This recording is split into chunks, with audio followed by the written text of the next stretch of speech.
Nós chegamos ao último bloco do grande debate com a presença do Lênio Streck e do Vinícius Poit. Eles vão fazer um enfrentamento direto e neste bloco a gente volta a falar dos áudios enviados pelo ex-major do Exército, Ailton Barros, ao ajudante de ordens de Jair Bolsonaro, Mauro Cid, sugerindo um golpe de Estado. A Polícia Federal interceptou esse material no âmbito da investigação sobre fraudes em carteiras de vacinação, mas deve adicionar essa troca de mensagens entre os dois em dezembro do ano passado aos documentos do inquérito que investiga os atos criminosos do dia 8 de janeiro.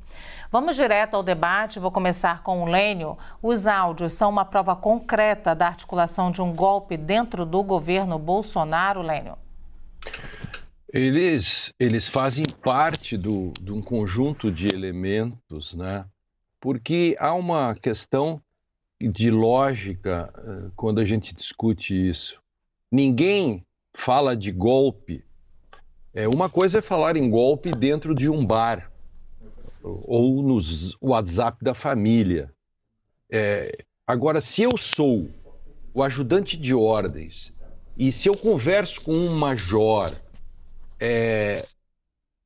e se esses elementos que eu falo têm ligação com o que aconteceu depois, ali começa a se colocar os fortes elementos. Por quê? Por que alguém daria um golpe sem o conhecimento do presidente? Eu fico imaginando a cena. Vamos preparar o golpe, vamos dar o golpe e depois a gente avisa para o presidente e sim, presidente, por favor, o senhor poderia vir assumir o cargo, já que a gente está fazendo um golpe, porque não vai deixar o presidente que se elegeu assumir?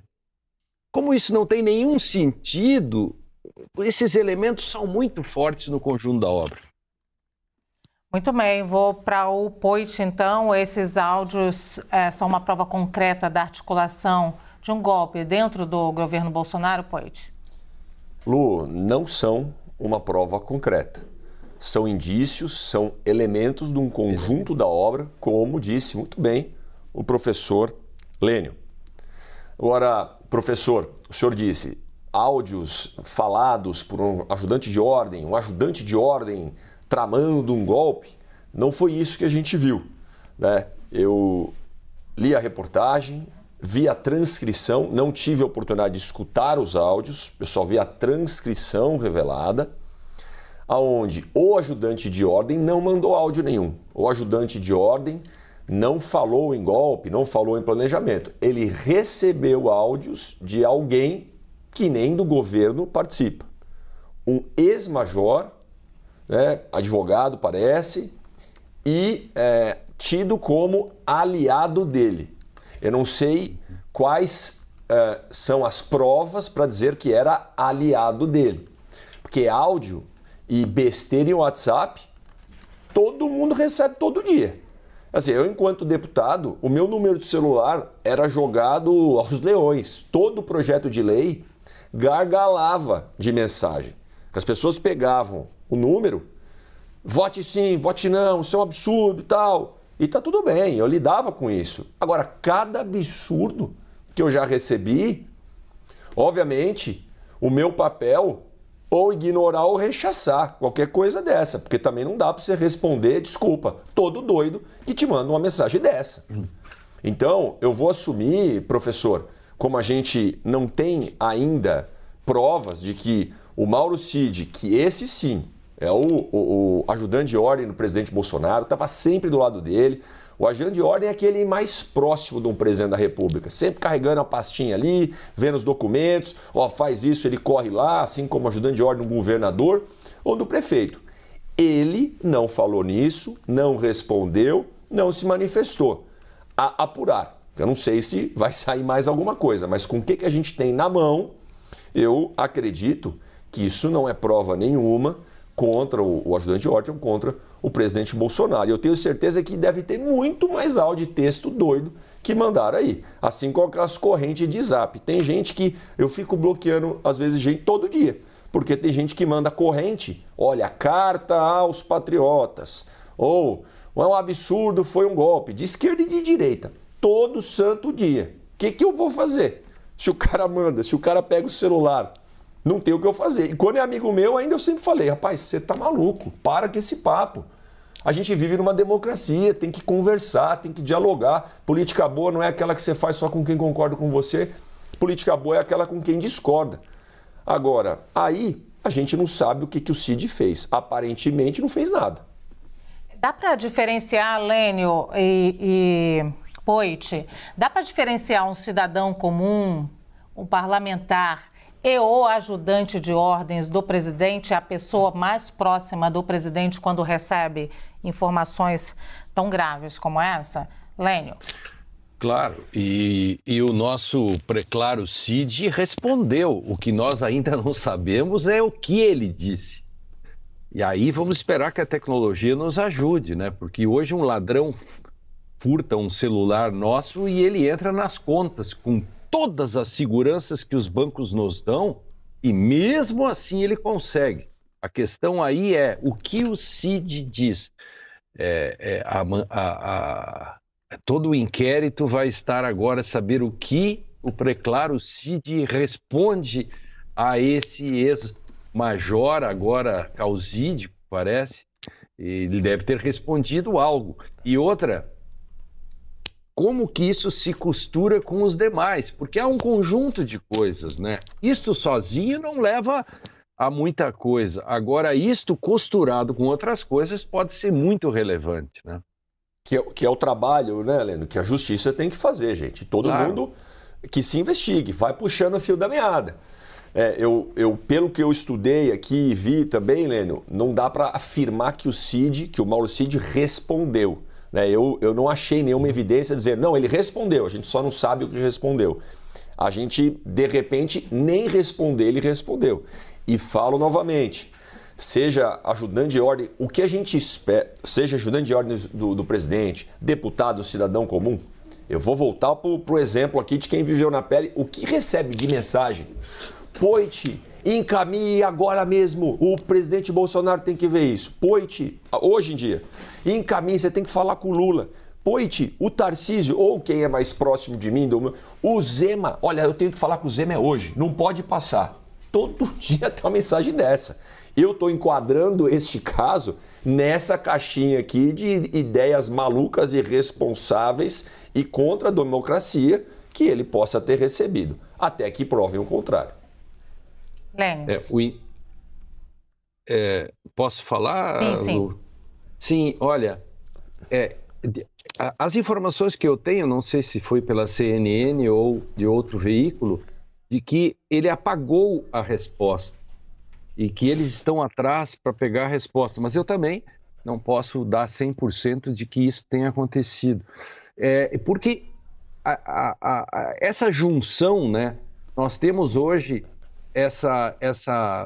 a busca que se tem, por exemplo, de o Cid, que é o personagem das vacinas, dos cartões, porque fica muito estranho, né, quando a gente tem assim, o cara é ajudante de ordens do presidente, conversa um monte de coisa e o presidente não estaria sabendo. E, ao mesmo tempo, também a questão de o Cid resolve fazer os cartões de visita e fazer uma surpresa para o presidente. Eu acho isso muito engraçado, que o Cid tenha bolado todo esse negócio, uma operação de guerra para fazer os cartões, para presentear. Só o presidente, o senhor vai viajar? Estão aqui as suas... E o presidente, Celso, eu agora tenho um cartão de vacinação, mas eu não me vacinei.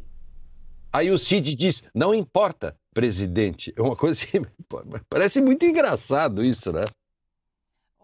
Lênio e Poit, a gente tem... Eu já fiz esse debate aqui antes com a Samantha e com o Zé Eduardo, e o Zé Eduardo traz aqui algo que eu queria trazer para vocês também, que é a junção de tudo que aconteceu de dezembro, depois da eleição para cá, na história que Zé Eduardo conta, como trazendo ali toda uma preparação para um golpe.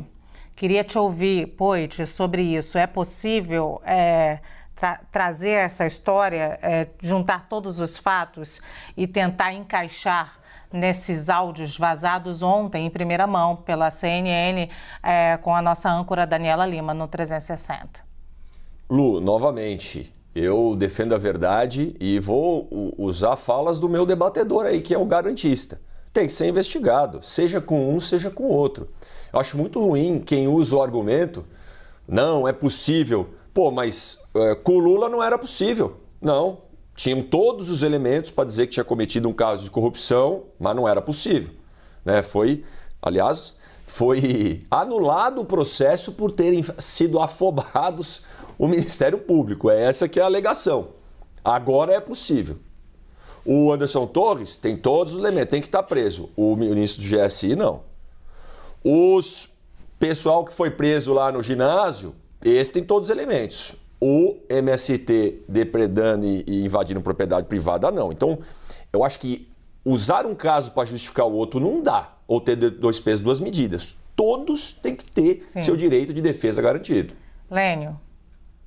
De todo modo, se o MST invade uma propriedade, não é a mesma coisa que invadir o Poder Judiciário e tentar dar um golpe de Estado no conjunto da obra. Claro, não é exatamente a mesma coisa. Agora, uma questão, sim, nós temos que ter todos os elementos na mão. Se fosse um filme, nós teríamos que colocar um quadro cheio de flechinhas para saber o seguinte, no dia tal, para tentar fechar de como aconteceu isso.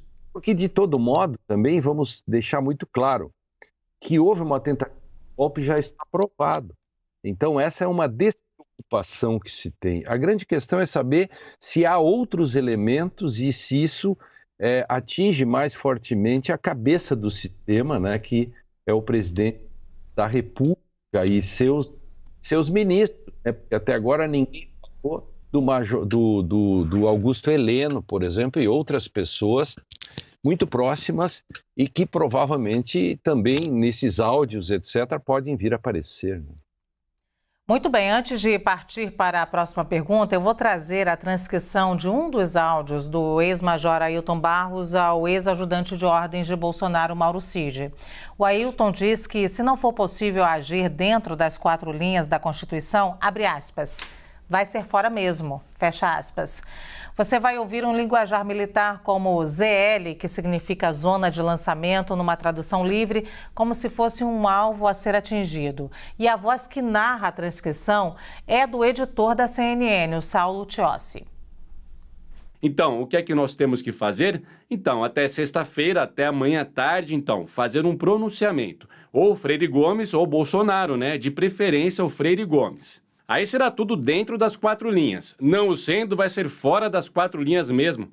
Nós já estamos no limite longo da ZL. Não vamos ter mais como lançar. Vamos ter de dar passagem perdida. E aí, como é que vai ficar o Brasil, entendeu? Como é que vai ficar a moral dos militares do glorioso Exército de Caxias?